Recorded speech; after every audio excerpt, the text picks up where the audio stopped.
Wherever you go, whatever you do, throw a little at it. Omax, Vest and Briefs.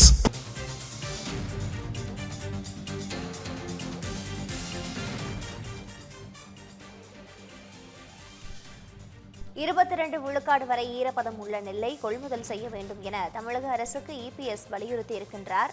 கூடுதல் விவரங்களோடு இணைப்பில் இருக்கிறார் எமது செய்தியாளர் ஜோ மகேஸ்வரன். தற்பொழுது எடப்பாடி பழனிசாமி இந்த நெல் கொள்முதல் தொடர்பாக என்னென்ன மாதிரியான விஷயங்களை வலியுறுத்தி இருக்கிறார்?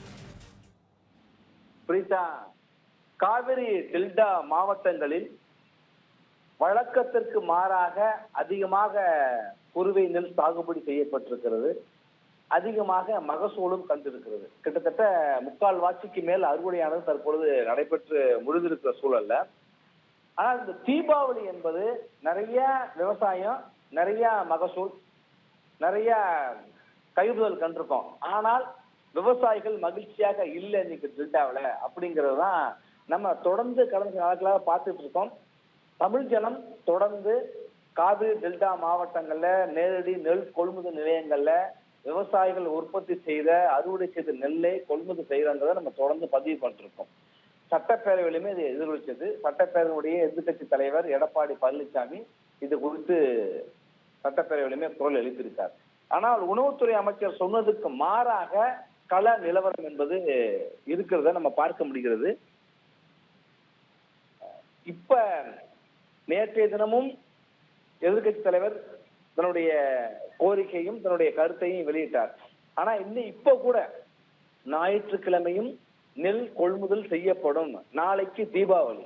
ஆனால் தீபாவளிக்கு சில மணி நேரங்களே இருக்கிற சூழல்ல விளைவித்த நெல்லை, அறுவடை செய்த நெல்லை விற்று அந்த முதலை கண்டு நிம்மதியாக உடனே பணம் கிடைக்காது, அவங்களுக்கு அக்கௌண்ட்டுக்கு வராது. அதுக்கு இன்னும் சில தினங்கள் ஆகும்.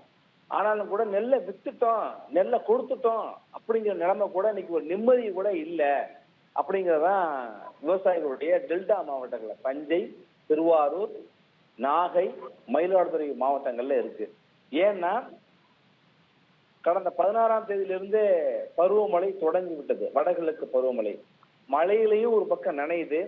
அதிகமாக நெல் மகசூல் செய்யப்பட்டிருக்கிறது, அறுவடை ஆயிருக்கிறது, விளைஞ்சி இருக்கிறது. விளைஞ்சிய நெல்லை நம்ம அறுவடை பண்ணிட்டோம். அந்த அறுவடை பண்ண நெல்லை வித்து அதை காசாக்க முடியல, முதலாக்க முடியல அப்படிங்கிறத வருத்தம் தான் இன்னைக்கு டெல்டா மாவட்ட விவசாயிகள் மத்தியில இருக்கு. இதைத்தான் தொடர்ந்து நம்ம சொல்லிட்டு வர்றோம். அதைத்தான் இன்றைக்கு எதிர்கட்சி தலைவர் எடப்பாடி பழனிசாமியும் குறிப்பிட்டிருக்காரு. மழை பொழிவும் தொடங்கிவிட்ட காரணத்தினால இப்ப வழக்கமாக டிபிசி என்று சொல்லப்படுகிற நேரடி நெல் கொள்முதல் நிலையங்கள்ல 17% வரைக்கும் தான் நெல்லை கொள்முதல் பண்ணுவாங்க. ஆனா இப்ப மழை பெஞ்சிருக்கிறதுனால ஒரு நேரடி நெல் கொள்முதல் நிலையங்கள்லையும் 1 வாரத்திலிருந்து 2 வாரம் வரை காத்திருக்கிறாங்க. நீங்க அந்த காட்சிகளையே பார்க்கலாம். தண்ணி தேங்கி நிக்குது, குவியலா மூட்டை இருக்கு. அந்த மூட்டைகளை ஒரு பக்கம் விவசாயிகள் நெல்லை விற்கிறதுக்காக காத்திருக்காங்க. விவசாயத்துல வாங்கின அந்த நெல்லை திரும்ப அதை அரவை மில்லுக்கு அந்த டிபிசிகள்ல இருந்து அனுப்புறதுக்கான வசதியும் இல்லை. கொள்முதல் செய்யப்பட்ட நெல்லும் ஒரு பக்கம் தேங்கி இருக்கு, விவசாயிகள் கொண்டு வந்த நெல்லும் ஒரு பக்கம் தேங்கி இருக்கு. இது என்ன காரணம் அப்படின்னாக்கா, வழக்கத்துக்கு மாறாக வழக்கமாக டெல்டா மாவட்டங்கள்ல குறுக சாகுபடி ஒரு 3 லட்சம் ஏக்கர் தான் இருக்கும். இந்த வருஷம் மட்டும் 6 லட்சம் ஏக்கருக்கு மேல இருக்கு அப்படின்னு உணவுத்துறை அமைச்சர் சொல்றாரு. சரி, இது எப்ப ஜூன் 12ஆம் தேதி தண்ணி திறக்கிறப்பவே இது தெரிஞ்சு போச்சு. இது மாதிரி அதிகமாக சாகுபடி செய்யப்பட்டிருக்கு.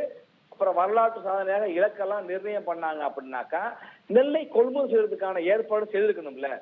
தமிழ்நாடு அரசு நெல்லை கொள்முதல் செய்யறதுக்கான எந்த ஏற்பாடும் செய்யல, எந்த நடவடிக்கையும் எடுக்கல. தமிழ்நாடு அரசினுடைய நுகர்பொருள் வாணிப கழகத்தினுடைய உணவுத்துறை அமைச்சகத்தினுடைய அலட்சிய போக்கு, விவசாயிகள் மீதான அக்கறையின் மீதானதான் இன்றைக்கு விளைஞ்சும் விற்க முடியல. நிறைய நெல் விளைஞ்சிருக்கு, ஆனா அதை காசாக்க முடியலங்கிற நிலைமையை பார்க்க முடிகிறது. இந்த சூழ்நிலை தான் சட்டப்பேரவையிலையும் பேசிய எதிர்க்கட்சி தலைவர் இப்போ ஒரு அறிக்கையும் வெளியிட்டு இருக்காரு. அதுல ஒரு நெல் கொள்முதல் நிலையத்துல ஒரு 2 கிலோமீட்டர் 3 கிலோமீட்டர் தூரம் வரைக்கும் நெல் மணிகள் கொட்டி வைத்து விவசாயிகள் காத்திருக்கிறாங்க. நாளைக்கு நாளைக்கு தீபாவளியை கொண்டாடணும். ஒவ்வொருத்தரும் புத்தாடைகளை வாங்கணும், பட்டாசுகளை வாங்கணும், இனிப்புகளை வாங்கணும், வீட்டுகளுக்கான உபயோகப் பொருட்களை வாங்கணும்னு ஒருத்தரும் யோசிச்சுட்டு இருப்பாங்க. ஆனா டெல்டா மாவட்டத்துல மட்டும்தான் விவசாயிகள் விளைஞ்ச நெல்லை, வேர்வை சிந்தி விளைவிச்ச நெல்லை வித்தா போதும், இங்க இருந்து டிபிசிட்ட கொடுத்தா போதுங்கிற ஒரு துயரமான நிலையில இருக்காங்க. விளைஞ்சும் விற்க முடியல, கை கொண்டும் அறுவடை பண்ணும் காசாக்க முடியலங்கிற ஒரு வேதனை இன்னைக்கு விவசாயிகள் இருக்கிறாங்க.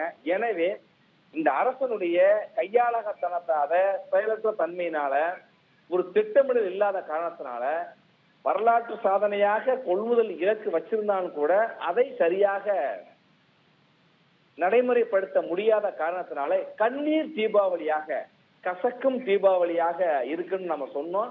கண்ணீர் தீபாவளியாக இந்த தீபாவளி விவசாயிகளுக்கு அமைஞ்சிருக்கு. குறிப்பாக டெல்டா மாவட்டங்கள் மட்டுமல்ல, அதை கடந்து மதுரை மாவட்டம், கடலூர் மாவட்டம், சேலம், பல்வேறு மாவட்டங்களில் இந்த நிலைமை இருக்குங்கிறத நம்ம தொடர்ந்து வர செய்திகளை பார்க்க முடியுது. குறைந்தபட்சம் தார்பாய் இருக்கு, சாக்கு இருக்கு, தணல் பேனல் இருக்கு என்று உணவுத்துறை அமைச்சர் சொல்றார தவிர, ஆனா சொல்றதுக்கும் நடைமுறையில களத்துல இருக்கிறதுக்கும் மாறுபாடாக இருக்கு. நாங்க நெல் மூட்டைகளை கொள்முதல் செய்யறதுக்காக அரசிட்ட கொடுக்கறதுக்காக காத்திருக்கிறோம். ஆனா இந்த அமைச்சர் பொய் மூட்டைகளை அவிழ்த்து விடுகிறார் என்று விவசாயிகள் குற்றம் சொல்றாங்க.